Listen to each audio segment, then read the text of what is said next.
श्लोक 5। हे माधव, कुल के नाश से धर्म नष्ट होगा, जिससे पाप बढ़ेगा और आने वाली पीढ़ी भी बर्बाद हो जाएगी। जिसका धर्म नष्ट हो जाता है वो पाप का भागीदार बनता है।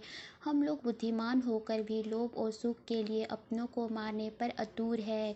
इससे बेहतर तो यह होगा कि मैं अपनी हथियार डाल दूं और धृतराष्ट्र के पुत्र मुझे मार दे।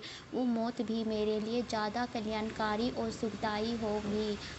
अर्जुन यहाँ कहना चाहते हैं कि जब घर के बड़े बुजुर्ग गुजर जाते हैं तो घर की नींव हिल जाती है और परिवार बिखरने लगता है। तब उस कुल का नाश होता है, जिसका बुरा परिणाम आने वाली पीढ़ी तक को भुगतना पड़ता है। कुल का नाश होने पर पूरे धर्म का नाश हो जाता है, जिस वजह से पूरे परिवार में अधर्म और पाप फैल जाता है। थोड़े से भूमि के टुकड़े के लिए वो इतना सब कुछ दांव पर नहीं लगाना चाहते थे। इस विनाश को रोकने के लिए वो मरने तक का तैयार थे, लेकिन युद्ध का मैदान सजा हुआ था और वो जानते थे कि अंत में उन्हें लड़ना ही होगा। इस दुख से बेचैन होकर अर्जुन ने अपना धनुष त्याग दिया और जाकर रथ में बैठ गए। अर्जुन बुद्धिमान थे, लेकिन वो भी भूल गए कि जब पुराने धर्म का गलत इस्तेमाल किया जाने लगे तब उसका नाश करना जरूरी हो जाता है। उसके नाश के बाद ही नए निर्माण की नींव रखी जा सकती है।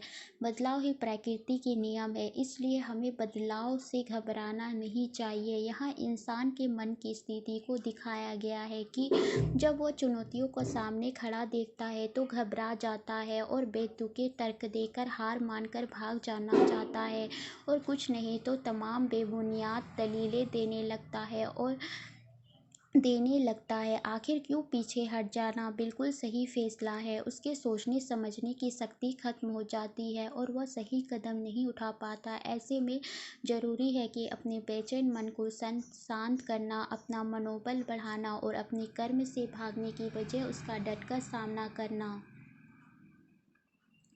सीख। गीता का हर अध्याय में हमें कुछ न कुछ सिखाता है। असल में यह हमारे मन भूमि को जीवन की रणभूमि के साथ जोड़ने का काम करता है। यहाँ अर्जुन के माध्यम से हर इंसान की दुविधा और मन की स्थिति को दिखाया गया है कि जीवन संघर्ष में जब उसका सामना किसी चुनौती से होता है तो उसका मन कैसे सवालों से घिर जाता है और वो अलग अलग बहाने बनाकर उससे भागने की कोशिश करता है। जब हमारा सामना किसी चुनौती से होता है तो हमारे मन में कई सवाल उठते हैं। ये सवाल चिंता और डर को जन्म देता है, जो हमारे मन को कमज़ोर करने लगते हैं। इससे बचने का सिर्फ एक उपाय है और वो है नॉलेज और इन्फॉर्मेशन हासिल करना। ज्ञान हमारे सवालों का जवाब देती है और जब मिलने के बाद ही मन शांत होता है और एक शांत मन साफ साफ सोच सकता है और सही फैसला ले सकता है। जीवन का युद्ध तभी जीता जा सकता है जब हमारे अंदर ज्ञान और उसके बाद कोई चुनौती कितनी भी बड़ी और मुश्किल क्यों ना हो, ज्ञान के द्वारा विचार साफ हो जाते हैं और हम जान जाते हैं कि क्या करना और कौन सा कदम उठाना है।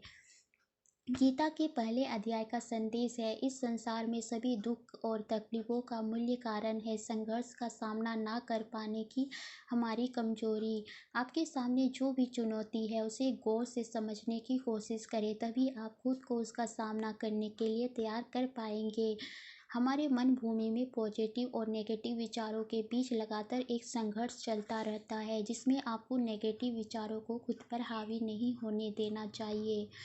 जब भी जीवन की समस्याओं को देखकर आपका मन कमजोर पड़ने लगे तो खुद को मनोबल बढ़ाएं और मुश्किलों को डटकर सामना करें।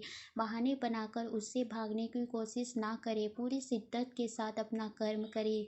एक बात हमेशा याद रखें कि कोई एक्शन ना लेना भी एक तरह का एक्शन होता है और उसका रिएक्शन भी आपके सामने जरूर आएगा।